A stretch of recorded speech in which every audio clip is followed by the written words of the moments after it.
The Brussels Report podcast. Welcome to the new episode of the Brussels Report podcast. My name is Pieter Cleppe. I'm the editor-in-chief of BrusselsReport.eu, and I'm delighted that today we have as our guest Fabian Wintersberger. Fabian is an Austrian economist, a real Austrian economist from Austria. There's not so many in Austria, unfortunately, but he definitely is, I would say. He's also a rates trader at an Austrian bank, has been educated at the University of Linz.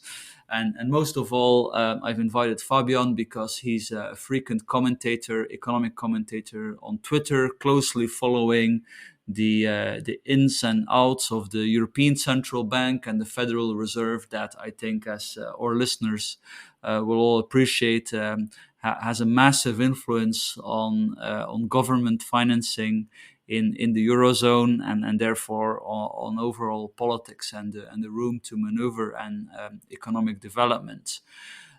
So he's been writing for Brussels Report as well on energy policy, but also on inflation, and that's exactly what we're gonna discuss today. So welcome, Fabian. Well, thanks for having me. Good. Let's get on with it then.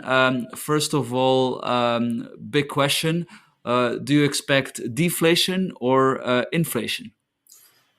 In my opinion, we're going to see inflation because there is so much money going out into the system, and everybody is always referring to 2008 and to say, well, see, back then we had no inflation.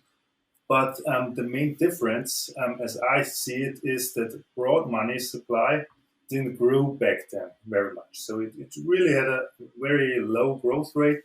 And in 2020 now, the money supply or broad money supply exploded. I think in the US it was about 25% year-over-year growth. And in Europe we had about 13%, I guess.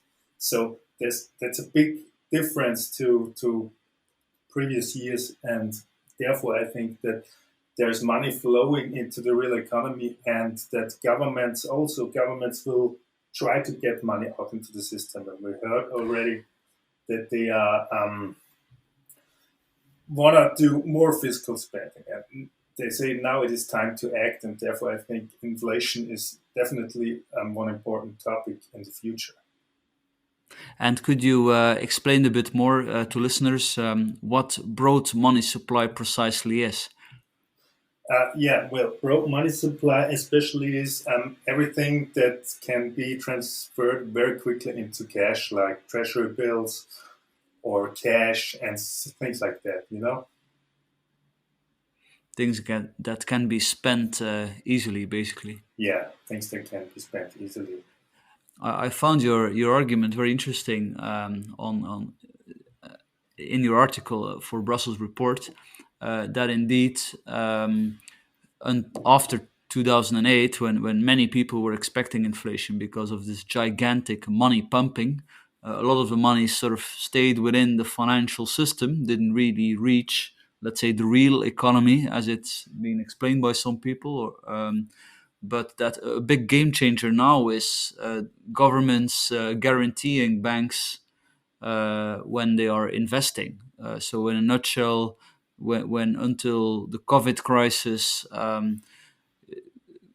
governments or central banks were trying to get banks to lend, these private banks were, let's say, the last responsible vestiges in the system that said, hang on a minute, we're not going to invest if we risk losing our investment. And as I understood, you were saying that because the government is, at least to a degree at the global level, but definitely also in the Eurozone, guaranteeing some of these investments, there's no more reason for banks not to invest the money, which would then indeed finally deliver the inflation that many have expected. Do I summarize it correctly? Yeah, that's pretty much correct. Back in 2008 when QE started, if you do QE with a bank, it's basically an asset swap. So you're transferring the asset, which is the treasury or the mortgage-backed security. You transfer this to the Fed or the ECB's balance sheet, and the bank receives bank reserves in return. So actually, there is no growth of money supply because the money is not expanded really, and so the Fed or the ECB can expand the balance sheet this way to 1 quadrillion, and it doesn't matter because banks do the expansion of the money supply. It's up to the commercial banks to expand the money supply, and they rent the money out into the real economy. And basically, nothing happens. It's a little bit different if the Fed or the ECB buys the bond from a non-financial entity. So let's say from the average Joe and Jane,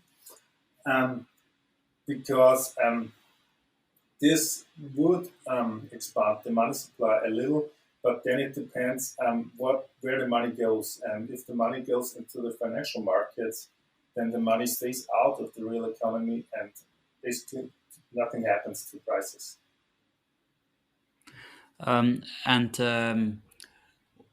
Some people still maintain some kind of a deflationary crash, where the stock market would, for example, crash with 80%, and only then, after that, you would have inflation. They maintain. I mean, that's been a base case for some people that are equally critical to the let's say extraordinary experiments that central banks are conducting at the moment.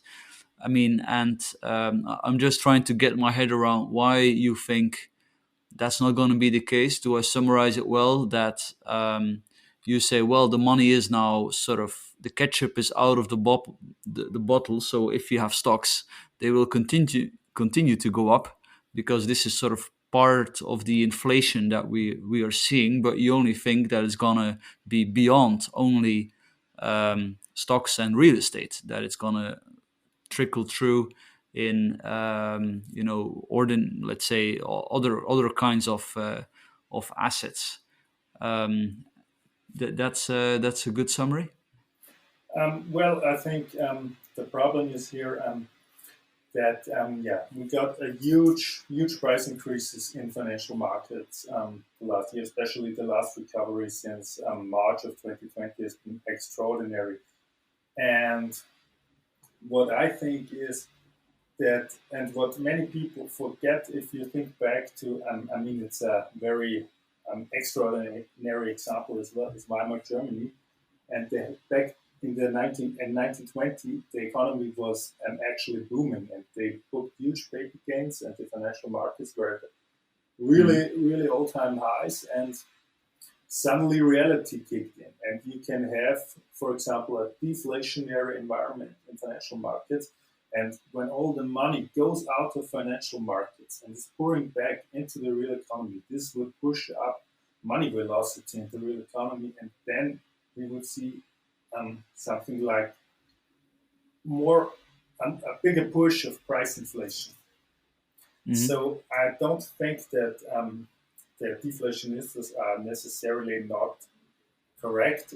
My view is that we will see a continuing rise in inflation, and then the whole thing will start to fall down like a house of cards. Okay, first inflation, then deflation. At least, let's say, defined in an Austrian way. Yeah. And I saw you tweeting that the producer prices, which are what it says, the prices producer pay when they buy goods, they have already risen quite a lot. I thought 8%, if I'm not mistaken. And do I understand you correctly that you think this is an early indication that inflation is not transitory, that it's not gonna just be like now when we're sort of exiting the COVID crisis, that it's here to stay? Yeah, as I think money dominates in the inflationary environment, and therefore I think that producer prices may hint that inflation is not transitory, because what are producer prices?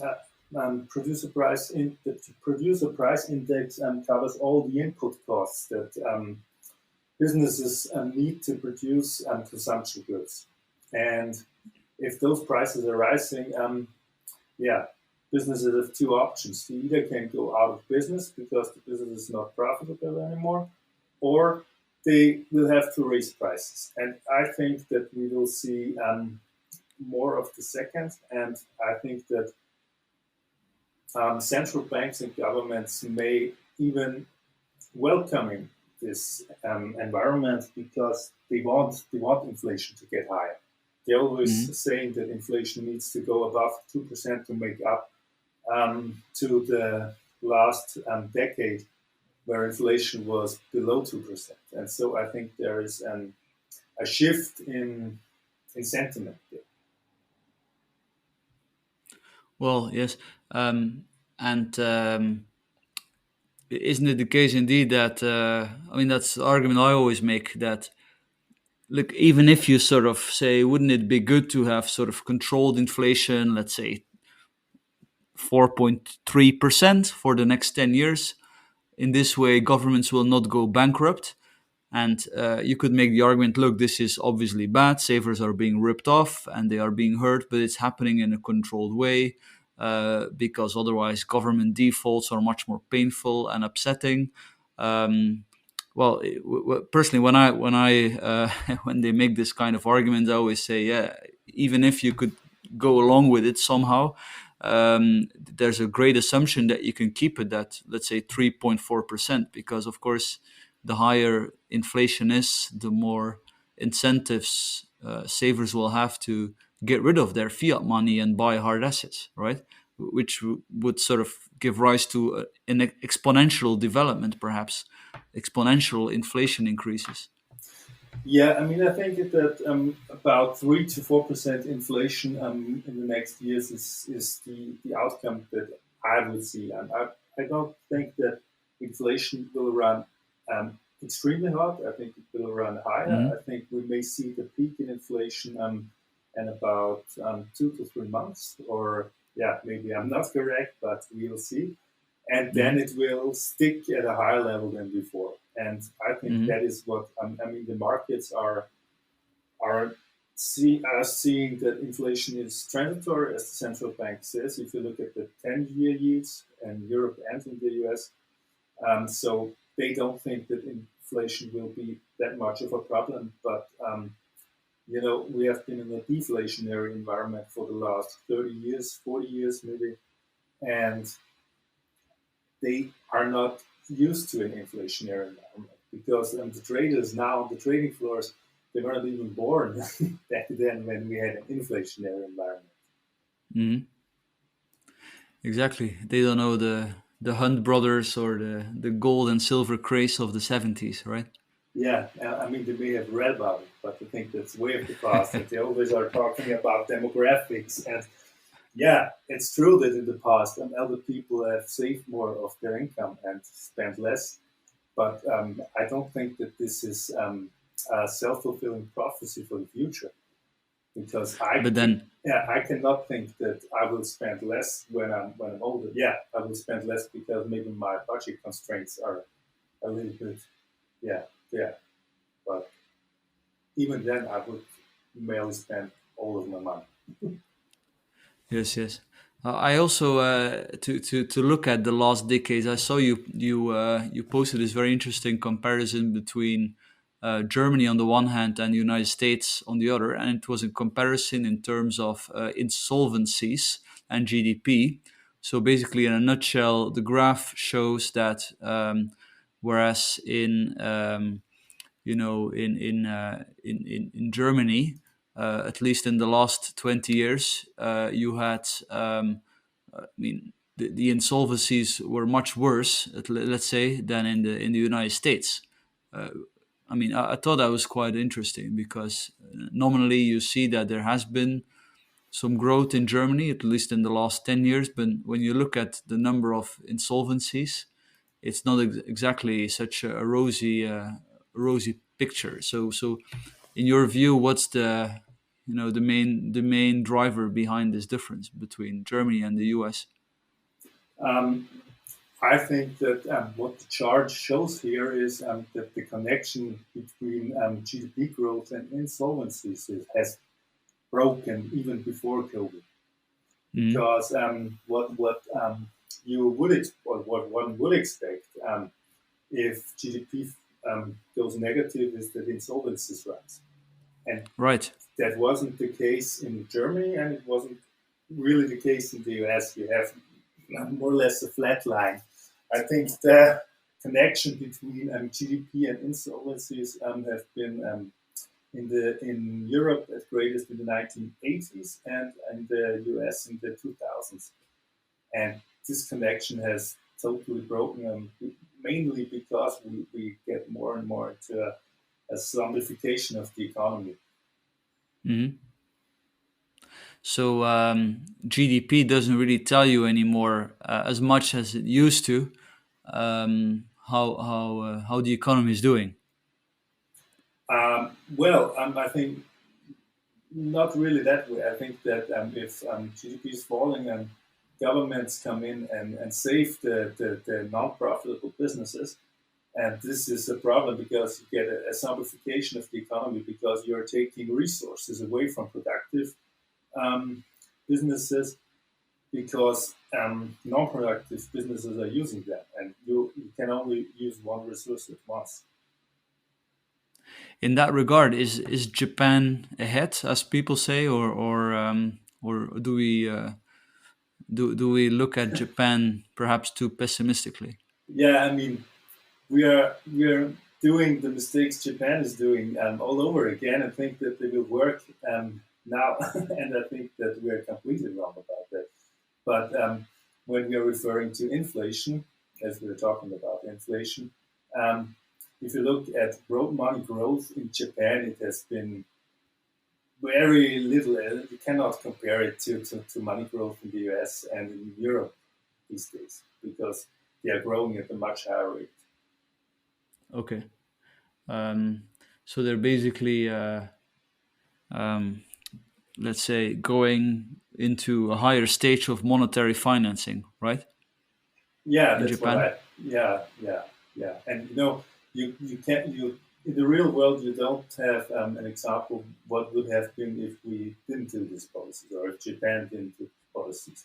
Mm. I mean, it had a huge impact on the social life of the Japanese people. I think because yeah, there are very strange things going on actually there. I mean, once I've read that single mothers are renting an actor over the weekend who plays the father of the child, and I think that this is also a development that you can see in such a huge historic economy because it affects everything in social life.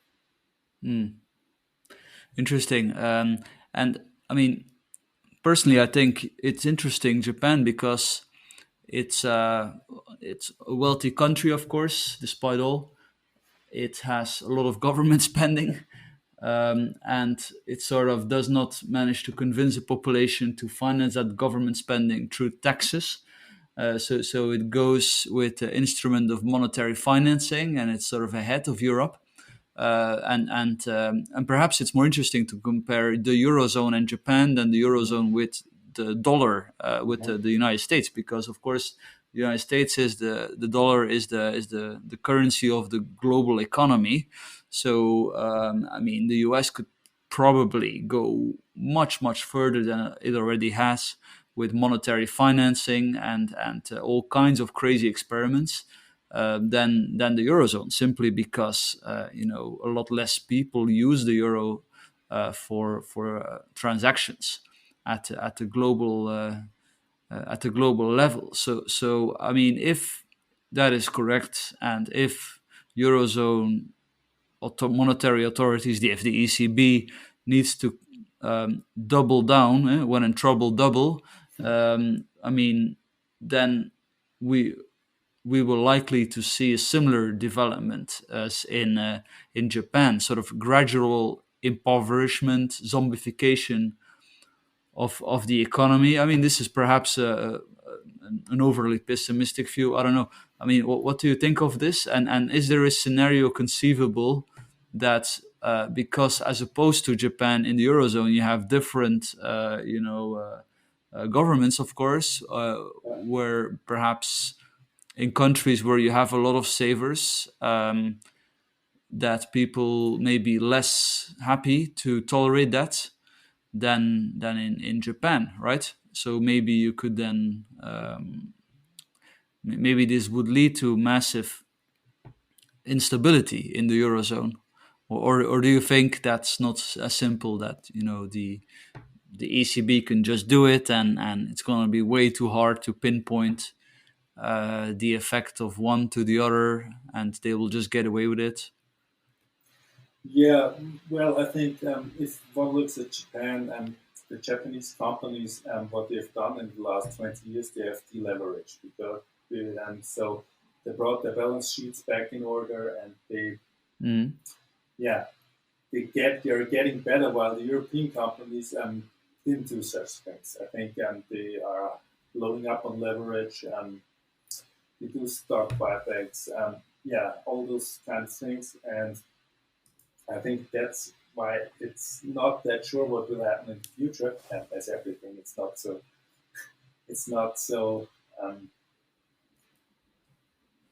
It's not so easy to predict what is happening in the future.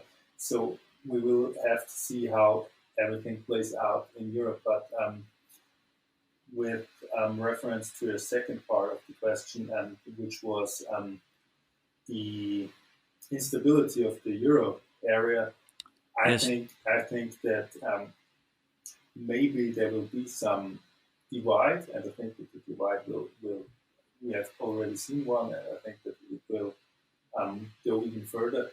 But I think that the governments of the more prudent states, in the end, will accept what the South is demanding, just because they are so into this European single market idea that they will not refuse.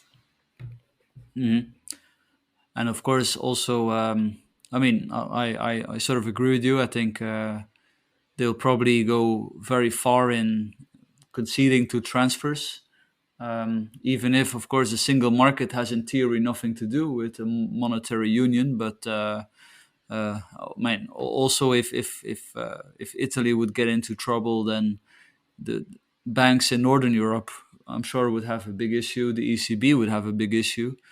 So, I mean, as a politician, this is not something that you would lightly decide. So then just agreeing another bailout package or tolerating another massive ECB program is the lesser evil, perhaps, right? Yeah, and I think we're going into the direction that we will have Eurobonds soon. And just because that's the way the South can prevail for a little longer. And one thing I may also put into consideration here is that then the markets for government bonds in the Eurozone, when there's just one European government bond, and then we are able to compete with the US in terms of market share and market size. And maybe this would be the way that politicians think that we can compete with the US concerning economic dominance. So. Mm. Well, we've seen with the new recovery fund that there was a lot of interest in among international investors to lend money to this, to these bonds effectively issued by the European Commission. And that's not a surprise, of course, because I mean, we're talking about the Eurozone, so I guess still unlikely to to see a default of the overall Eurozone. Yeah. But well, let's see. I think there's many uncertainties. I mean, and perhaps when we're at the topic, what if cryptocurrency suddenly or gradually in the next 10 years starts to replace fiat money. I mean, I'm personally skeptic that this will happen, but what's your idea about this? Is this feasible, and perhaps will this then have a massive effect on government financing and also the stability of the Eurozone? Yeah, we will see. I think that even that the world is not very happy with our global monetary system and with the dollar as the world reserve currency, and there are people who are arguing that the world is actually short of dollars, that they are in need for dollars, and that they are looking for alternatives. And maybe this explains a little bit the huge demand in the European bonds, in the Euro bonds, and also maybe it tells you a little bit about the big demand for bitcoins, because people are looking for alternatives to get out of this dollar system. Yes. Would you? I mean, this is of course no investment advice, and maybe as a concluding question, if you have people that are very worried about this and have some savings, I mean, like, what would you recommend them if you had to choose between real estate, gold, and stocks? You mean to invest into cryptocurrencies, or? No, if you have people sort of keen to protect their savings from all of this, and crypto is not an option. Let's assume they because that's still seen as very risky. Just yeah. What were the options? Stocks, real estate, gold, or stocks? You definitely need to own stocks because you should. But I think it would be better to cherry pick and not to invest into an ETF or so. Because I think Sure. in the next after the next crisis, I think that actively managed funds will do much better than just passive funds, but we will see. And you definitely need gold. Actually, you need some share of gold of your wealth that you never sell, because gold is an insurance. It's not. You don't want to get rich because you own gold. You want to own gold because it's an insurance for uncertain times. And real estate, I mean, I don't really have that much of an opinion on that because I'm not so into the real estate market. But if you go, I mean, in Germany, house prices are already very high, and maybe they run up further. Maybe they don't. I don't really know, to be honest. Fair enough, and it's a massive question on many people's minds at the moment, and it's all related to what we just discussed. So I think we can leave it there. So Fabian, thank you very much. We've covered a lot of ground, and I'll put all the tweets and some of your articles also in the article on the podcast. So thank you very much, and we'll stay in touch. Yeah, thank you, Peter. Thank you.